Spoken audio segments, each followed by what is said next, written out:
right, welcome back to From the Belly. I don't know what episode this is, but I know it's going to be a good one. I'm really grateful. We're going to have a wonderful conversation. And I've got a feeling that many of you listening possibly have never heard about the individual that we're going to be talking about. But first, let's introduce my guest, David B. Lott from Washington, D.C. I'm going to read a bio about David, and then we're going to talk a little bit about how he and I met. But David, welcome to From the Belly. Thank you. I forgot the one piece that I always say. It's kind of my tagline. This is my podcast. I'm the owner and operator. I'm really proud to be able to do this, to meet people like David, how we met. We had a wonderful Zoom conversation. That's the way I always talk to my guests, just to see if it's a good fit and see if we can get things scheduled, and we did. So let me read just a real quick bio of David's career. David B. Lott is a writer, independent scholar, and retired academic book editor living in Washington, D.C. Over 30 years, he worked with Fortress Press, the Alban Institute, as an independent editorial consultant. Douglas John Hall, Collect Readings, which is the title of the book, in Fortress in 2013, is among the 20 edited volumes published under David's name. And that's who we're going to be talking about today, is Douglas John Hall. I'm going to talk a little bit about how I got introduced to him by way of my friend, Walter Brueggemann, who passed away recently. And he passed, was it months, David, after Douglas John Hall did? About 2 months. Wow. And David knew Douglas John Hall well as a friend, and they worked together, of course, in their careers. And David also knew Walter, and Walter and Douglas John Hall knew each other.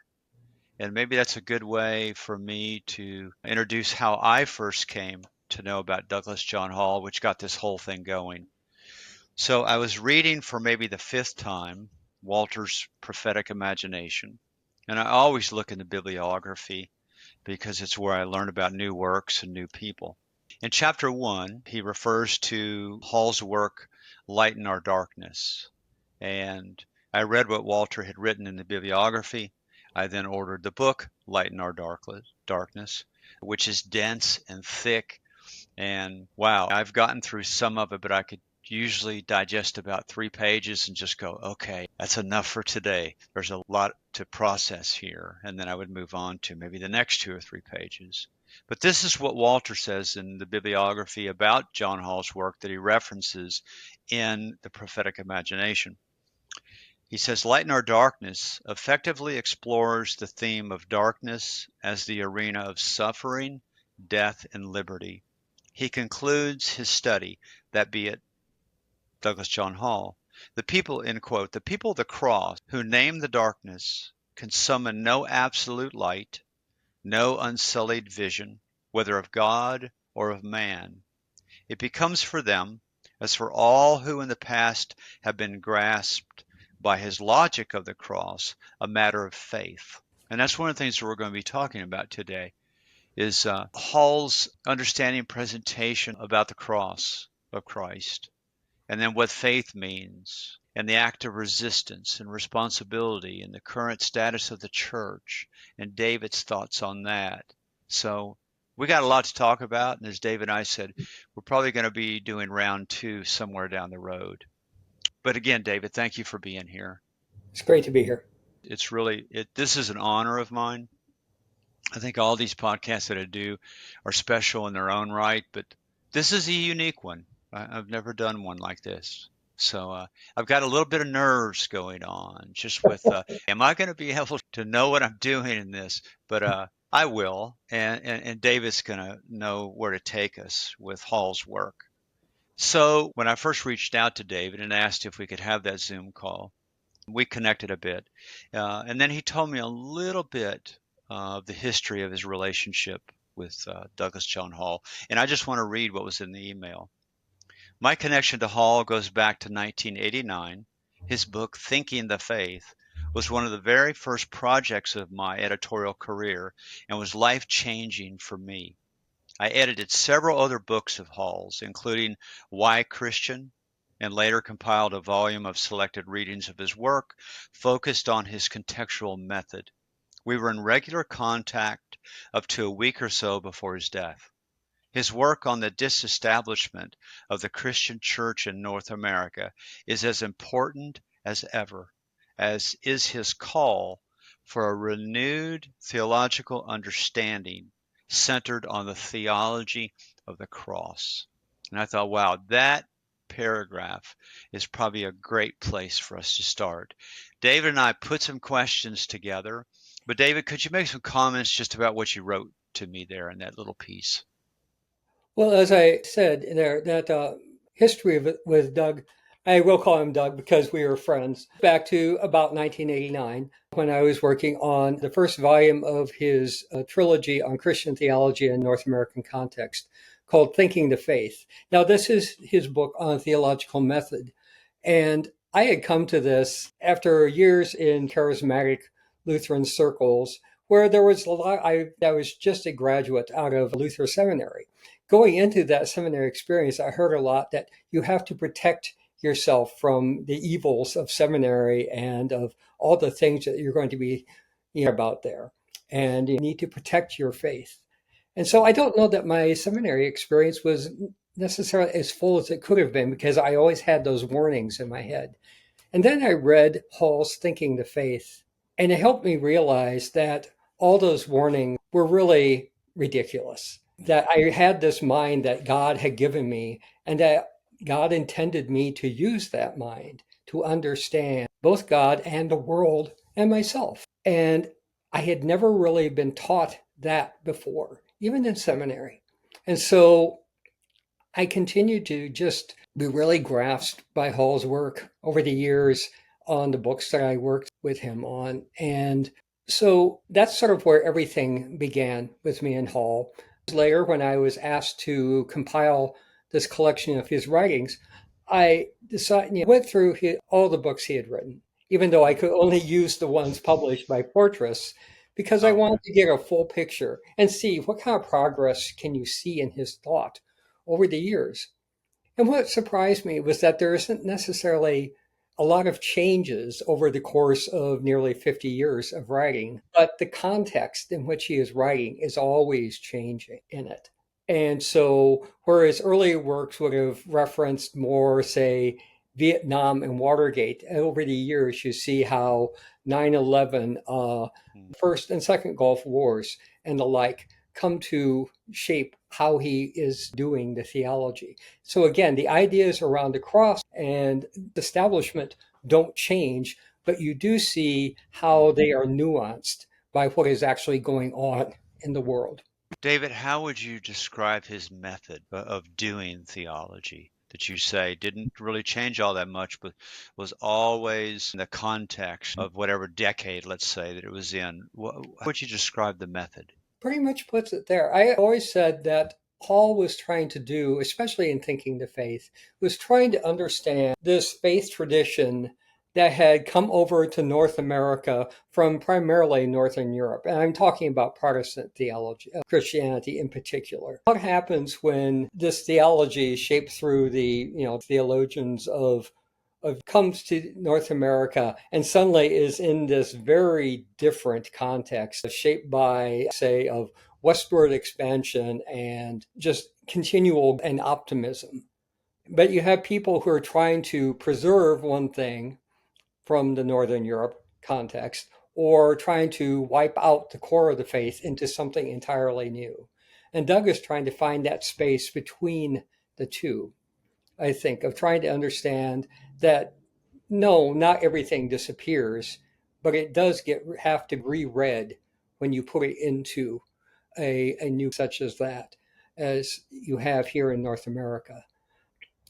And I also want to distinguish Doug's contextual method. What we're about that same time of theologies and approaches centering social location. So people understanding that, my theologies are shaped by the fact that of my gender, my sexuality, my race, my class, and like that. And it's not that Hall rejects those, but he does not see those as necessarily central.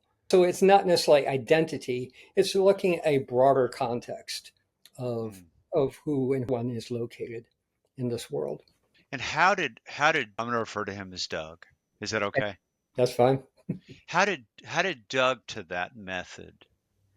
Because I know that I've learned from you in our conversations, there was a uniqueness there, and he was a bit of a loner, maybe not so much as a person, Mhm. maybe that as well, but also a loner as a theologian. Mhm. How did did he grow up in the church? Did he have what was to come to that method?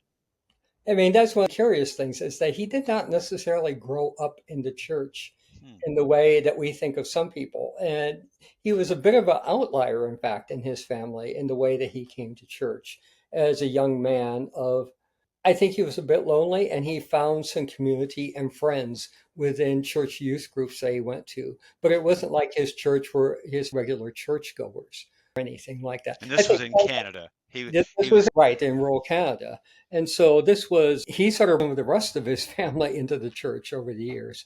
Method, contextual method, really from especially two places. One would be Dietrich Bonhoeffer. And really, Bonhoeffer trying to read the theology of the cross through the experience of Nazi Germany and what he was seeing there with Hitler and the rise of Nazism and the persecution of Jews and others in the Germany. And also how even Bonhoeffer, when he came to the U.S. on his visits, Mhm. with how that sort of shaped his understandings as well.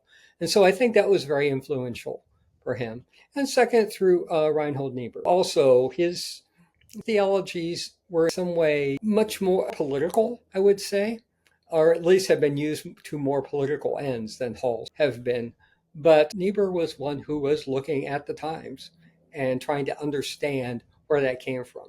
I guess a third one I would say also would be Karl Barth. And even though Doug didn't really, with some of Barth's later reading, he did the earlier Barth, especially the Barth that was in Germany, was a progenitor of the Declaration, and also was one who declared that one should read with the Bible in one hand and a newspaper in the other. Mhm. And Yeah. that was very influential, I think, for Doug. Who, or maybe, but we'll start with who have been greatest critics of Doug's work, and what would criticize? Was it within the academy, be it with other Mhm. theologians, scholars, Mhm. people in the church? Because is it true that he wrote for the church, Yeah. but he also wrote, I don't know if you want to say against the church, but who were some of the critics, and what did they criticize about Doug's work? That's a good question. I don't necessarily want to name any names at I this point, understand. but I think it has gotten into some disputes with some feminist theologians because there is not a large presence of women in referenced in his works. There's one who did a review of the book Thinking the Faith, and that was one of her major criticisms. How can you talk about this North American context and have so little reference to women and persons of color? This. I think there is some legitimacy to that criticism. But as I got to know Doug, one of the things I also understood was that he was not one who would want to appropriate the perspectives and ideas of others. He would prefer that they speak for themselves rather than Oh, he try to speak for them and oh, try to reiterate or something, put into his own words. There were places, yes, where he did use the works of feminist theologians such as Rosemary Redford Ruther, Sally McFague, Phyllis Tribble, who was a classmate of his. Those were all favorites with him. He had some disagreements with them as well. So that's not absent from his work at okay. all, but it is not necessarily the people that he goes to first when he is trying to make his larger points. And David, going back to when you were in seminary and you read his work and it was life changing for you, take us from that place, whatever year that was in seminary, and then how did you ever make contact with him to work on his works, be it through Fortress, and then also to become a friend of his? Because it's not always a progression of somebody editing somebody's book. How did that happen? That he became a friend of yours? That's curious. I read three of his books, and then towards the end of my time living in the Twin Cities, Fortress Press was located in Minneapolis. Minneapolis. And I've been in to serve on a panel on a regional meeting of the American Academy of Religion. And Doug was the keynote speaker for that meeting. And Hmm. so he came to town for that. And I wound up being sort of his chauffeur around town. And Wow. so, I got him a little bit personally just in doing the driving. But then he actually came and listened to the panel where I was speaking. Oh. So that was the first time I had ever done anything like that. But I think formed, this personal connection. I've mentioned to you that Doug left an unpublished autobiography of Yeah. sorts. My name's in it about three or four times. Hmm. And usually I'm just sort of the mouse in the corner of the meetings that we had, because there was at least one other, twice more that I had been at a lunch meeting or something like that. But I was just sort of listening in on things. And Hmm. so that became, so it was sort of funny to read that. After I left, I maintained some contact here and there with him. I had asked for a book that I thought he would be appreciative of.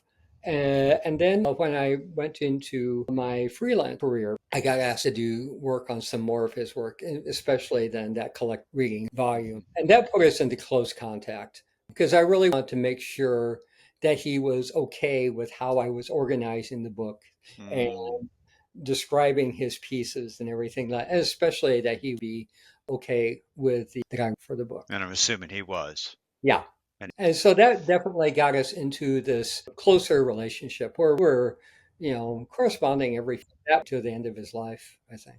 So, and again, that was in April or May of this year of 2025. yeah, I think April 20th, if Okay. I remember correctly. Okay.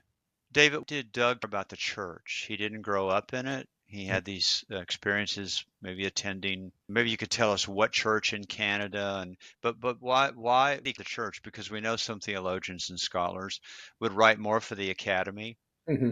and didn't. I mean, at least there didn't seem to connect to the everyday life of somebody doing, clergy work. It's in that space, and then how the church functions and the current context they're in. Why did he care about that? I think it was, first of all, as a youth in the youth group, which carried into his college years as well. And so he, found him feeling Christian ministry. He actually Hmm. served in a couple of congregations Okay. before he went his further graduate studies. And he also served the president of a college in a religiously college in Canada. He was in the United Church of Canada, I believe it was related to that denomination. So that's part of it. And I think he also felt that he didn't want to be, even though he was always thinking, he didn't want to detach it from the community. He Hmm. wanted it to have a basis in the world. And he Hmm. saw the church as the place where that could happen and where it needed to happen, really. So I think that's where his interest was overall. As I mentioned in an article in the Christian Century, the irony is that once he moved to Montreal to teach at McGill, he never seemed to form a full relationship with the congregation. There was a Hmm. congregation that his wife was very a part of, but and he would visit there, but he was out traveling so much. He often was around on Sundays to be a part of church of congregational life. He was often preaching in churches. He loved to Hmm. preach. Oh, he Um, loved to preach. So he really saw the preaching of the word as very central to the life of the church. And so that was Hmm. important to him. And do you know much about when he made the transition from being G and pastoring, you said, two different churches? How did he make the shift then to leave that? Because you said he felt a call to that. Did he feel an equal call to remove himself from and become, the scholar? That's quite, I'm trying to think how this all happened. Mm. I think he was just, as he went into his graduate study, in some ways he saw it as a continuation of what he had already done in terms of what he had done towards ordination. Understand that back in those days, he had been a student at Union Seminary. Back in those days, Union was offering a bachelor's degree, which is basically the ministerial degree, Oh. or you went Hmm. into the other levels and everything. And so, in some ways, his going back into those higher levels was, in a way, an extension of what he had been doing I see. in the congregations. And so it was always there in the back of his mind. But I think there was always this urge to teach, especially to get into the history of Christian thought with others, Mm, so that could be really the life of the church. That yeah. was what was important for him. And he felt that was where his call had moved. Did you ever get a chance to sit in a congregation, an audience, if you will, and hear him preach? I did. I'm trying to remember when it was, but I heard him preach at least on one occasion. And I think Okay. it may have been during my time at Luther Seminary. He did come there once or twice to lecture. And I do remember that I wasn't not the sermon itself because it was Hmm. very much like many lectures. It didn't necessarily have this entertainment factor that people sometimes like to have in It their didn't sermons have that. these days. Okay. No, but it was extremely thoughtful. But Mm. it wasn't scintillating you would from others, you know. Right, right, right. When you and I were talking before, you mentioned that I might ask you about a speaking voice, Ah, yes, something unique about a speaking voice. right. If have you listened to any of Hall's interviews online? I have not. If you do, you will. He has a very distinctive accent, almost British. It sounds very erudite. And I always say that he sounds like Okay. just even try to imitate it. But but there were definite in his voice. And I asked him about this once. I said, "Why do you sound so different from other Canadians?" And he said, "Well, consider my age, that the people of the time I was born, many of them sounded just like I do. The difference came is when the advent of television. We started getting all these television shows beamed up into Canada from the United States. And after that time, Canadians started talking like US Americans more and more. And so the sort Oh, of interesting. this sort of refined accent that you hear in him, you don't hear as much anymore. We have other imitations that we do Yeah. of Canadians, of Yeah, calling right. it, yeah. And but That's right. the closest like is if you the actor Christopher Plummer. Okay. Uh, some people thought was Canadian, Oh, and interesting. they're sort of similar sort of their voices. That's maybe the closest I think of. So, That's but cool. I've always an interesting, curious thing about Doug because he does have a very distinctive Oh, speaking. I want to go hear it now. Back into one prior that you mentioned, and got I want to go to some of these questions that you and I put together. Really apply Hall to going on today with Christian nationalism. But before we do that, what was his attraction and draw and connection to Bonhoeffer? What was the That happened very early in his life. I think when he was into college and considering what future careers he might pursue, he had originally thought about going into music and trying to be a concert pianist. yeah, But he had been, during his college years, he had been living with some families, some of which had connections into the youth movements that he was involved with. I'm drawing a moment about where the connection, but it was basically connections he made through his youth movement. He would stay with them, everything. I believe, if I remember the story correctly, someone from that world had loaned him sort of a very worn copy of Hoffer's Discipleship or what, no, cost of right. And he was just caught up in that book. That one, suddenly, the idea of theology and what it could mean for the life of the believer, of the mm, faithful, came alive to him in a way that it had not before. And so that became his sort of original lodestar. I mentioned in the Christian Century piece that it was interesting that he had died just one day after the of Bonhoeffer's wow. execution. It's interesting because I'm reading Bonhoeffer again, 39 years old. How did Doug approach suffering? Well, he has a whole book on that, Oh, oh, God and Human Suffering, which actually is sort of an interesting history too. Augsburg Press, which was sort of the sister press of Fortress before they merged, the editorial director's son had died in a car accident, and he was really overtaken with grief from that experience. And as he was looking for books to publish, he approached Hall about doing some writing. And he Mm, asked, would you write something on human suffering? Because I'm trying to understand how mhm, a good God could allow this sort of tragedy in my mm. life. Those the questions that so many people have Oh, when sure. something befalls them. And so that got Hall to really think about, how do I talk about this idea of the cross and suffering in a way that lay people especially can understand. It's one of his less academic books, I would say. And so that was one where he really started thinking about how this theology of the cross really plays out in people's lives, understanding that there Mm, is suffering that just happens because it just is in the world. And there's suffering that we bring upon ourselves and bring upon others, and trying right. to distinguish between the two and understanding where God is in all of that In that was what was important to him. And not that God is the cause of suffering, but God. is present in suffering.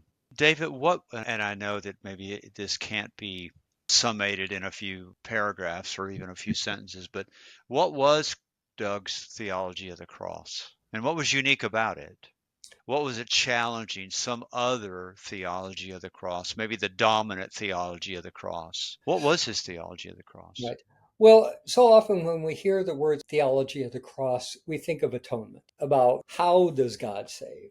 What is the purpose of the cross? How does the cross work? Is sort of almost a technical How does event. it work? Yeah. And the salvation, the theology of the cross, as Hall articulates it, has very little to do with atonement when it comes down to it.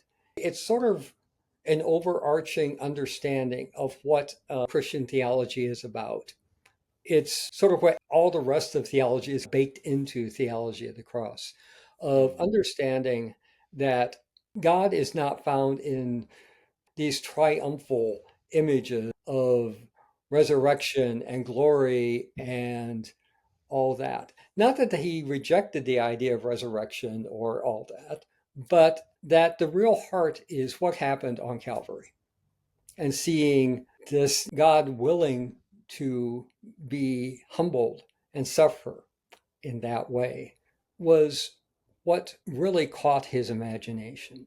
And that we can really understand the relationship of Christianity to the world by looking into that image of Christ on the cross. That we are not separate. Christians are not separate from the suffering of the world. We are very much immersed in it. And the word of hope that we have in that is that we we're are not not alone. suffering. Can you say a few things about the title of the book that I first was introduced to Doug's work, Light in Our Darkness, and then the subtitle, if you will, Toward an Indigenous Theology of the Cross? Can you talk to us about Light in Our Darkness? What's meant by the title, and what is this indigenous theology of the cross? I think there are many dimensions to it. I've never not really pondered that question before, but I think one way you can talk about it is that he does see humanity in many ways living in a sort of darkness Mm, of not quite understanding. We have these big questions about life and the world and God, and we often feel as if we are in the darkness about them. And it's not that we can expect ever to have perfect light on any of this, but can you lighten this? What we do to lighten the darkness that we're in, to move us in through life in a way that we can live with hope and joy and love for one mm, another. That's one way I think that you could interpret. I would have to go back through the book and try to understand a bit more. Since you've been reading it more recently, I think you may have a better answer to that question than myself. And then the indigenous theology of the cross goes back to our comments about context. What oh, happens when this theology of the cross that sort of envelops Christianity, what happens when it is put into this North American context and has to counter sort of the triumphalist and always winning, always bigger and better ideas that sort of shape American and North American life, because he also saw that in Canada, though in different ways than okay. the United States. I think it's really always trying to understand the theology within its time and its place. I call it the hic et sunt Latin, HICETSUNT, hic et sunt, the here and now. This is a perfect segue into question we put together. How do Hall's writings on the disestablishment of the church and the ethic of resistance relate to the current issue of the rise of Christian nationalism and fears of fascist elements in our politics? I've been pondering that for a while now, especially since we have been more and more been talking about Christian nationalism, trying to understand what it arises from. And Hall never specifically addressed Christian nationalism. He was certainly concerned about fundamentalism and the movements that were built around that. He never specifically addressed Christian nationalism as such. His concern about disestablishment was that, I apologize if you hear sirens in the background. Concern about disestablishment was that for years, the Protestant church of a rather mild variety was very much centered in American life and culture. That always had seemed to have a sort of say in how things happened in American society. And so there was a certain privilege that a Protestant church could expect to have in American society. Well, that started falling apart in the mid 1950s. The rise of, say, Death of God movement, the rise of feminism, civil rights, and everything like so. There were became much more important in understanding and identities. I think that was one of the things he was concerned about. But basically, this whole idea of an established church was really falling apart and could not be recovered. But there Hmm. are strenuous efforts to try to recover that. Oh, Still yes. are. Still So, are. right. So, where does Christian nationalism fit into that picture? And the answer I've been coming to is that in some ways, I don't see Christian nationalism as a church movement as such. Certainly, there are churches that are centered on That are that, part. part of that, right? But I think it's much more Hmm. individualistic or parachurch. There are organizations that promote Christian nationalism Oh, and try to interesting. carry it into churches, but I think it's much more individualized. It's no real concern or connection to the actual history of the church and its roots and traditions. The only thing that it wants to attach to really is heresy, I would say, of America as God's promised land that is meant to dominate the world. Is antithetical to pretty much everything you read in the Bible, antithetical to Christ, and yet this tries to champion or put Christ as the center or the authenticator of it when nothing could be further from the truth. And so I think, the idea of a disestablishment connects into it, but I see something distinctive. You can't just put it within any church Hmm. denomination Hmm. movement per se. Wow. Here's the way I've heard it from, oh, I've heard it from Christians, progressive Christians that are anti or in Christian nationalism and white supremacy. Mm. Jesus wrapped in an American flag. Right. Hmm. If you could imagine, I wouldn't be surprised one day if I don't see this in the backdrop of a given church, that you've got the cross and then you got the American flag behind it, or actually you would have the American flag pierced against the cross as a symbol of, Right. right? And I did a podcast, was it yesterday or the day before? And we referenced when Constantine, we were talking about just the danger of one person having vision. I mean, eve of one of Constantine's many battles, I mean, a cross in the clouds. And the message to him was Jesus is triumphant and we will win this battle the next morning. A Right. bloody, bloody, of course. So you Right. just look at that and you go, wow, just what it takes to get things so distorted. But also, I have somebody outside the Christian faith say, "Yeah, they've got Jesus in jackboots." And I thought, you know what? I heard it said that way.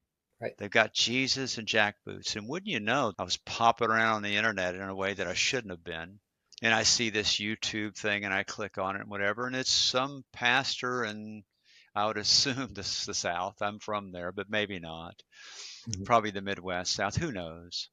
And he actually had an AK 15, 17, I mean, it strapped around him, and he was pointing it at his congregation. He promised them that it was empty, but it was all about what it means to fight against the evil that's coming against the church. He wore this thing strapped around him, and he preached for over an hour. So that'll tell you something. And I just watched that and just thought, part of me that goes, to call myself a Christian these days is kind of difficult unless I get it with the right people and then I can say it. But I want to be able to say it to everybody. But of course, it then gets lumped into, with the gun wrapped around his neck. Um, Yeah, that guy is, his God is the gun, and he is appropriating the language of Christianity or of some yeah, forms of Christianity in order to justify that God. that's right. Man, if we could just, you think some would want ill to fall upon him. I would say, what if we just made you go away for 90 days and all you could do is read Douglas John Hall? That's all you could do. David, what dimensions of do you think are most overlooked today? Them. First of all, what just I mentioned about the disestablishment of the church. I think there was a time where that was sort of what people were talking about relative to Hall's theology Mm, as such. So much the theology of the cross. Really, how does the church live in a state of disestablishment? I said I worked for the Alban Institute, which was sort of a think for mhm, mhm, congregations, primarily Protestant congregations, that are navigating the changes in North American society, to maintain size. How do you raise money? What do you do with money as such, and to sustain yourselves? Things like that. And so, this idea of disestablishment and maintaining a congregation in the face of disestablishment was an important question. The founder of the group, Lauren, who died a few years ago, was very interested in Hall's understanding of disestablishment. And I think we need to kind of that see what's going on, because even though I see congregations that are really doing a good job of adapting, sometimes I also see congregations that are still trying to appropriate this and techniques of growth that they see in churches that are otherwise ideologically sort of opposed to what they're doing. And mhm, so, really, I think all churches still have not really totally grasped this idea of disestablishment. So, going back and reading those works. And the second one are Hall's writings on stewardship. And mm, whenever we talk about stewardship, we're usually talking about money, it seems like, in churches. And how do we raise money? How do we get people to tithe or to pledge? Do we, work that money for staying in the church and mhm, uh, mhm, promoting the mission of the church? Paul's stewardship really goes back into understanding why one is a Christian in the first place. It has to mhm, be with, he often talked about stewardship of the mysteries of God, which I love that phrase, is that's one mm, of the Christian life, is that we are stewards of this mystery and how we convey that into the world and express that in the world. Not that we have this certainty of anything, but that we have this confidence that there is divine presence in the world. mhm, And the other part of that is stewardship of what we have been given in terms of natural resources. There's a strong ecological yeah, strain in Hall's work there sure that, is. that many people have missed. It doesn't get talked about much, but I think he did at least 3 or 4 books on stewardship. It would be lovely if somebody, I don't think it's going to be me, but if somebody really went back through those writings Mm, to understand this concept of stewardship mhm. as he expressed it and see how that can be conveyed into our crises. David, he that thematically in Light in Our Darkness. Right. And I that come up early Hmm. as I started, and I think I, of course, started in chapter one, but I think it's really dominant in chapter two. Plays with, but he put this idea of what we've been given in creation. What does it mean for us to be stewards of the creation, not dominant over it, Right. but able to lovingly manage it? I think Right. that would be an okay way to put it. Right. Hmm. Thought, wow, that's really, really. So I can imagine spending a day with him. Imagine that we might end up looking at nature. We might end up talking about the tree in my backyard that I feel extremely connected to. Right. His family, they had a small island, believe it or not, in the middle of a lake in northern Ontario, where they built a house, and that was where they would do summer retreats there every year. So he had this strong connection to nature in Hmm. this house on this island you could only reach by boat and everything. Extremely Interesting. important to him. And I think this is one of the places where he actually did make some connections to, such as Sally McFaig, who was very much centered. Some call her an ecofeminist. She was really just, she had an ecological theology that was connected to her understanding of feminism. I think that's a better way to put it with Sally, and to Rosemary Radford Ruther, another who's, shared concerns with her as Hmm. well. David, did you grow up in the church? Not really. The church was Okay. someplace that my mom would send me on Sunday mornings to Sunday school to get me out of the house while she cooked Sunday dinner, where my, and sometimes my great aunt and uncle would come up for dinner every Sunday. We had our big meal of the week was on Sunday day. But I can't say that I really grew up in the church. Confirmation in a congregational church, very small town. I thought that was the thing you do, not because it was something that was especially important. So I can't say I got any content out of that. And so my first real connection to any church related was, or, substantive way, was in the Jesus movement of the early 1970s, where I got saved at a little Christian coffee house. Um, Wow. And what what? year was that, David? Oh, that 1970 would have what? been around 1973, I And you want to were say, how old? about 16. What precipitated that for you to end up in that coffee house and for you to accept Jesus? I mean, the way it was presented, right? Accept Right. Jesus as your Lord and Savior and invite him Honestly, into your heart, the four yeah. spiritual laws, whatever it was. Yeah. Honestly, basically some, one Saturday night and said, "Hi, we're going over to the coffee house. Want to join us?" I wasn't doing anything. I was bored. And I said, "Sure, why not?" And so as soon as I get there, who had been my sister's boyfriend at one time, started witnessing to me about Jesus. And I wasn't really like, I'm going, yeah, okay. And I wasn't really pushing back. And then he says, "Okay, I think you're ready." And they took me into another room, and everyone was laying hands on me and praying over me and having me say the sinner's prayer. Yes. And then I got handed a copy of the Gospel of John and sent home with my friends. And it's like, okay, what happened here? But all of a sudden, I had a new cohort of friends. Oh, I think that was really the appeal of it, is I didn't really have much of a friend cohort before, and suddenly I did. And so I was, last week that coffee house was in existence. oh my But we gosh. started going down to one in a town about 25 miles away. And And I where got is this, David? Where did you grow up? Northwest. Okay. Wow. Coffee house in Northwest Iowa. Yep. Yep. Closed a week after you had this seemingly encounter. Right. David, how often, I'm going to imagine you're in your late 60s. Yep. 60s. How do you reflect back on that? That was the portal of entry for you. How do you think about that encounter for that 16-year-old? What? Just needing a community, needing friendships, making connections, but then something stuck. I mean, it's on for you. Yeah. And I think you had told me, and I don't think you would mind telling the listening audience, um, church for you is not a regular thing these days. No. But how tell us a bit about your journey. How did that encounter? How did it stick? And how do you think of it now? The Spirit's work, and it's a week before this place closes down, and without it, you might have not had the encounter. Yeah, one could read it that way, as the work of the Spirit. That's how many of my friends saw it at that time.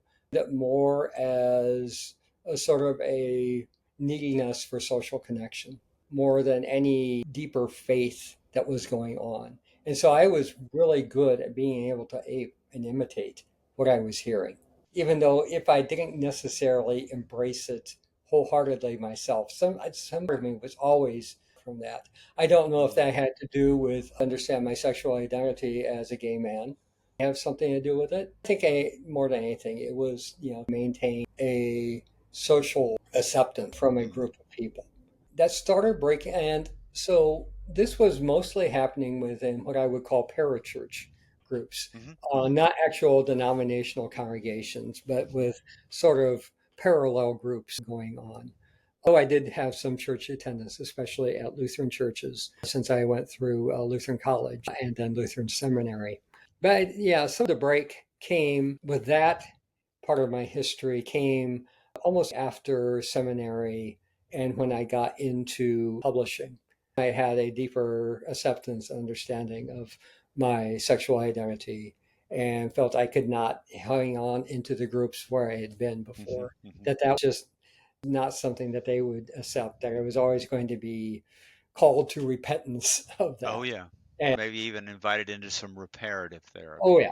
Or more often what happened, they saw it as um, demon Oh boy. and attempts at Oh, exorcism. David. Oh man, That's a whole other story. that's a whole other story. So into more mainstream and progressive Lutheran, I had a wonderful congregation for the last 5, 6 years in Minneapolis, Grace University Lutheran Church. I love promoting. I was good friends with the pastors. It was just a wonderful community of Mm. people. As Is it I still was there, still, David? oh Still yeah, there? and it's thriving. It's at one point Oh. it was one of the fastest growing Lutherans in the Twin Cities, which is saying something with all the just very strong. I think it continues to be strong from what I can tell. But I was also continuing to be involved in some parachurch activities through a group called Lutherans Concerned, which was sort of the advocacy group of the Lutheran churches. And so I served on the national board, the local board. I was the editor of their national newsletter for a time.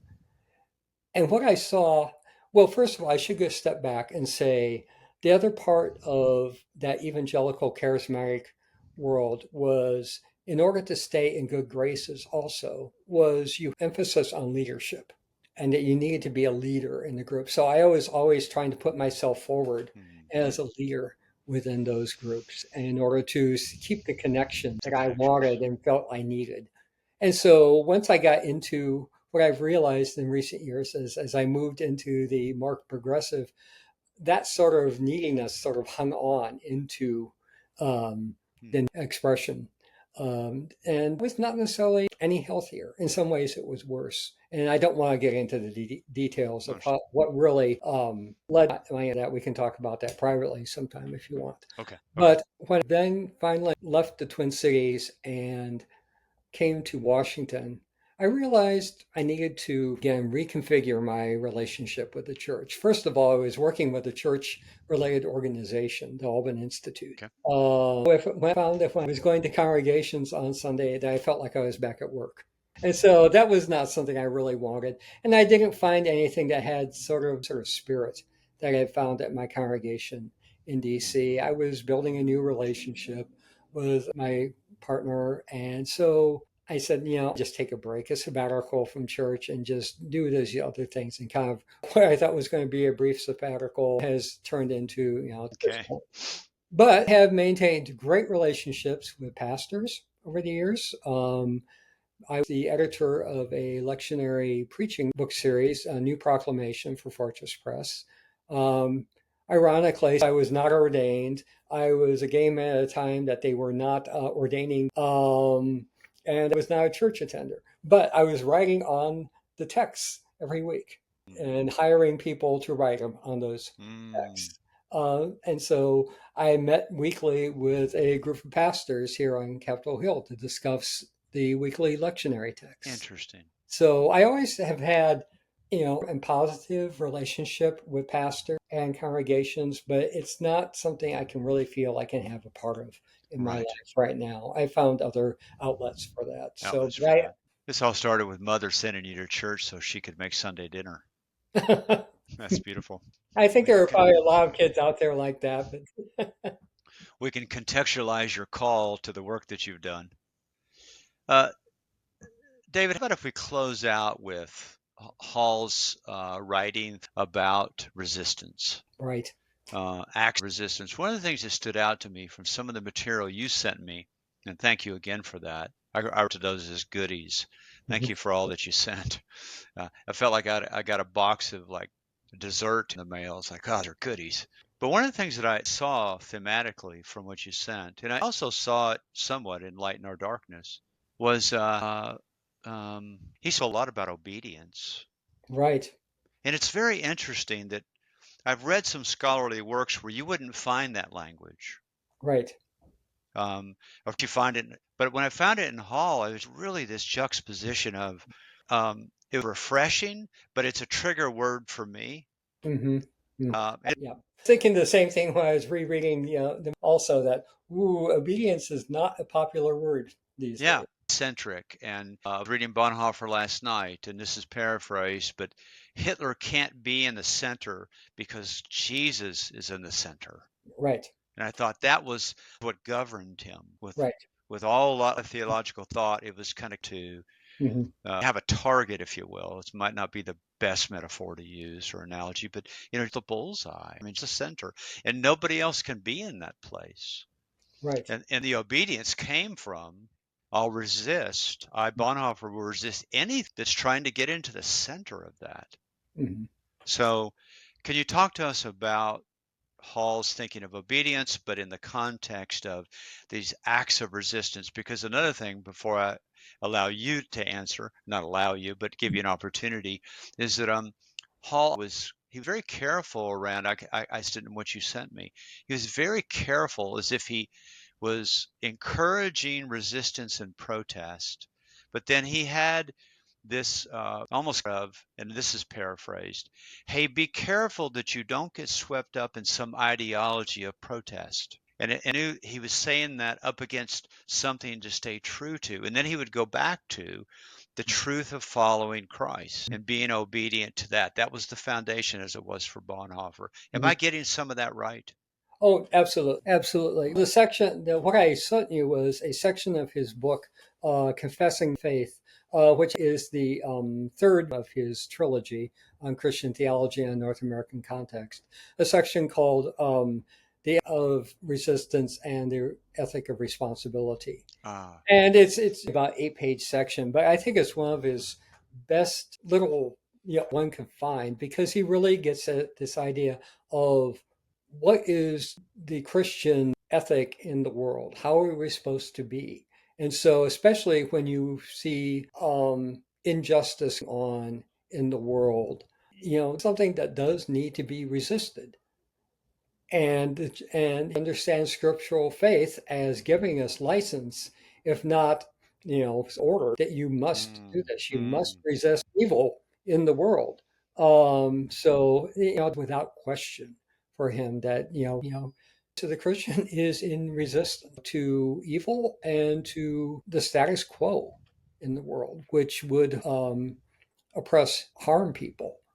At the same time, he has this ethic of responsibility. To what are we responsible? We are responsible to the gospel of Jesus Christ. And as you mentioned, he said that Jesus Christ is Lord, ergo Caesar is not.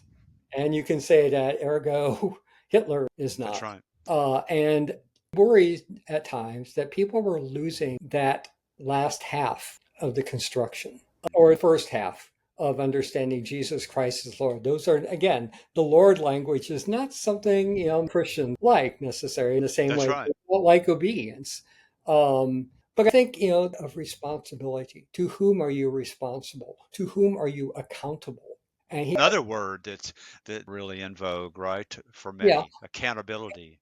for some, but I think it's more in vogue than perhaps obedience is, that there is, Okay. you're to your words, you're accountable to your actions. And Paul understood we are accountable to Jesus Christ or Mm, God in Jesus Christ. mm, And so we have to always be careful that, and the actions that we take place are rooted in the scriptures and the history of the church and not in something else. Though it may look very parallel and have be simpatico in many ways. And there are ways that Christians are in company with those who do not ascribe to the faith. But we have to be aware of the places where we diverge as the source of our mhm. resistance. Uh, Well said. so, yeah, the piece here that I liked Oh, please. from Confessing the Faith, he wrote, "There are things that majorities can and will not do and never have done. One of those things is that such majorities will not be vigilant against the oppression of minorities, will indeed create and maintain minorities, for their majority status is dependent upon that. Hmm. Even at the level of justice, then, majorities cannot be trusted. And when it comes to love, the prospect of majorities being used in that service is beyond contemplation. Empires do not love. Wow. That kind of says it all, doesn't it? It At does. least for the current state of things. Oh, I'm so glad. I was going to ask you to read something of Hall, and you just did. So that's fantastic. Yeah. I get captured so much about the disestablishment of the church that wants to be in the majority, does not realize that in that majority place, it may be oppressing the very Wow. people it is called to take care of. And Wow. understanding that minority status, that the church can serve the people in the world so much better. That Paul was always calling upon when talking about Jesus and the church were the mustard seed and those ideas of the smallness. Wow. Being content with that. That mean that you don't go out and witness to your faith, Hmm. recognizes that the blossoming of that faith is not necessarily going to be in something large and magnificent. It And may be grandiose. in those small places. It's interesting. I was speaking with Zoom call with a United Methodist minister in my area, and had a great conversation with her. I'm set to do a podcast here in a few weeks, and we got to talking about we'd use the language, David. But we were talking about essentially Christian responsibility, Mhm. um, and well, a Methodist. I've myself and the congregation that I lead, I've committed me and us to witness, not to proselytize, but to witness. And Mhm. then and I so agreed with her. I don't know how we got onto it, but within minutes she said, if I hear of anybody in my congregation going knocking on somebody's door to witness to them, she said they're going to hear from me about it. She said, so we in story, we witness with our lives, we witness, she really, we witness in relationships, but this idea of, knocking on the door and whatever. But I thought, yeah, this idea of witness, be a witness. And then we read Hall and we get a better glimpse into that. Let's out with this, David. What was the last year of Doug's life like? Last year was it had its difficulties because he was turning 97. He had survived several cancers and Hmm. he still had aftermath from some of that. He was grieving the loss of his wife a few years before.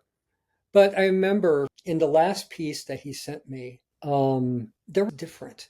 Even though it reiterated many of the themes that he had talked about over the years, there was a new lightness to it. And Hmm. I asked him about that. And he said, yeah, you're right. I've become accustomed to the absence of my wife as much as I dearly loved her. And some of the trepidation and worries about his own legacy were not there. It was more this confidence that he knew that he was in relationship to a God who loved him. That he said, life has been about trying to understand that. And when he talked about understanding, he said it's not just trying to make mental sense of it, but it's also about standing under, that there is this message of love and of grace, that I stand under that. I am not above it, I am under it. And then Hmm. in his, realizing I have been understood. And I think that was really moving to me. This man who always seeking us was realizing that he himself understood and that he indeed lived into his calling as a theologian. Hmm. Wow. Emotional thinking about that. That came to that sort of peace in his That's life beautiful, at David. the end. David, thank you. I think that's a beautiful way to bring our time to a close. Do you mind if I share just a story that I think will support that? Sure. My mother died at the age of 90 in hospice care. Just to give you a little idea about my mother, she would wake up. She was in hospice care for maybe 2 weeks. She'd wake up, and the nurse would smile and say, "Well, And my mother would say, "Am I still here? I don't want to be here. I go." And she'd be mad, and then I'd explain to the nurse later. She's a bit of a truth teller, or she is a truth teller. She doesn't want to be here. She's done.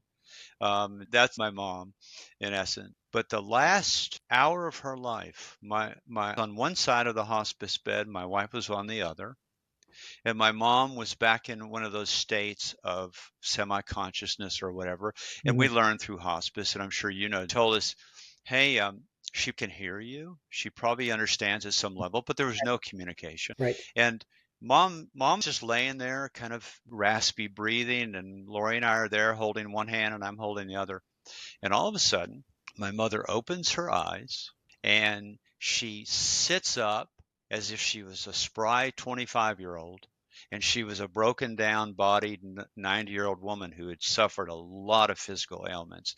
She sat up with her eyes closed, and she opened her eyes, and she raised her hand and her arms up like this.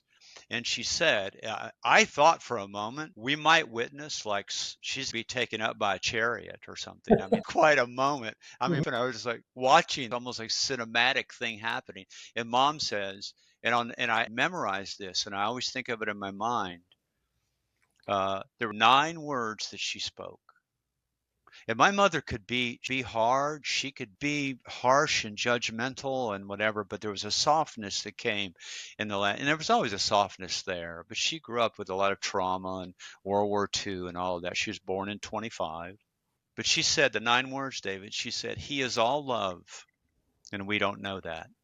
And that was the last words she ever spoke. And she laid back down and just kind of calmly into like a sleep. It's as if she had literally had some kind of encounter.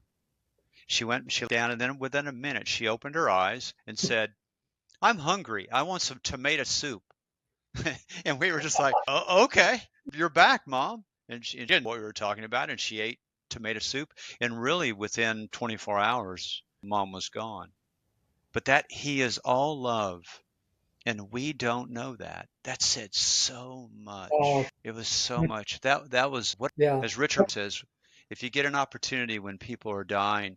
I remember a little video that I've not been able to find, but Rohr said, if you can and if it's appropriate and it's possible, get up close to the person, because something might break free and break through.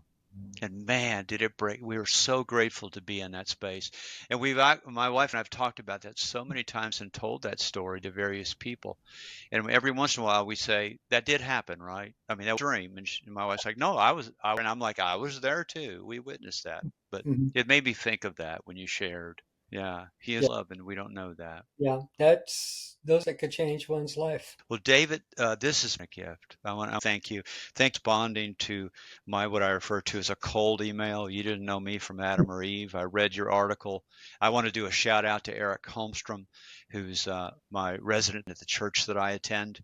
He's the one who introduced me to Hall in a class that we were in, Mhm. and I got in our darkness. And then he one day he brought the to me and said, "You got to read this article about Hall in here," and it was your article. And that was the day I went, I'm going to reach out to David B. Lott. And I always said to myself, I probably won't hear back. Busy man, international notoriety.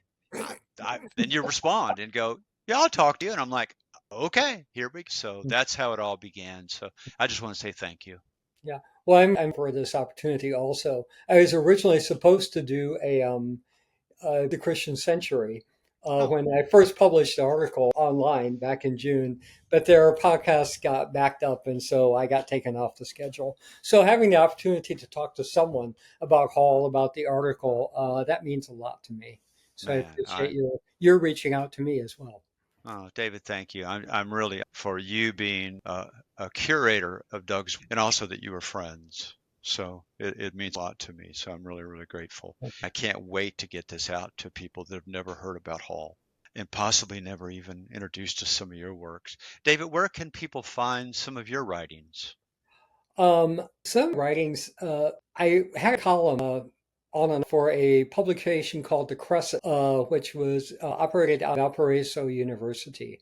I Oh, had something on society that I wrote them on and off, several a year. I believe. publication is out of existence, but they can be found. Many of my articles can be found online. Okay. There, a few things here and again online. Another piece I wrote is in a book on Christian theology, Christendom. Um, Mm, I've subtitled. It's edited by McCarroll and Patricia Kirkpatrick, which is a. The papers were given at a colloquium in Hall's honor in 2019, all and I have right. the opening essay for that, which is basically an overview of Doug's writings, but trying to understand different ways that one might approach them going Beautiful. We're forward. going to find that, and I'm sure people will as well. Yeah. Again, and I said before we hit the recording button, we're back together. We're going to do another podcast if you're up to that, and I'll have somebody else join us. We might have Eric join us. We might have my friend Lynn Gibson from Maryville, Tennessee. He and I are we're what we call us. Um, there's a Walter Brueggemann, we'll call it. And so every once in a while, Lynn will call me or I'll call him and just go, I got to read you this. And he's like, yeah, I never heard that. And he's like, oh my gosh, that's me dead in my tracks. I'll get back to you after I think and pray about that one. So it's just really interesting. But anyways, we'll do a roundtable. David, stay with me for a moment when I hit the stop record button. We got to make sure everything uploads or we might lose a portion or all of this. Okay. And I don't want that to happen. So hang in there with me. It usually takes seconds. Thanks again for listening. I'm going to, on behalf of the people listening, and people are listening to this podcast, I know people are going to thank David B. Lott. So thank you, David. And from the belly, we're done for the day. So thank you.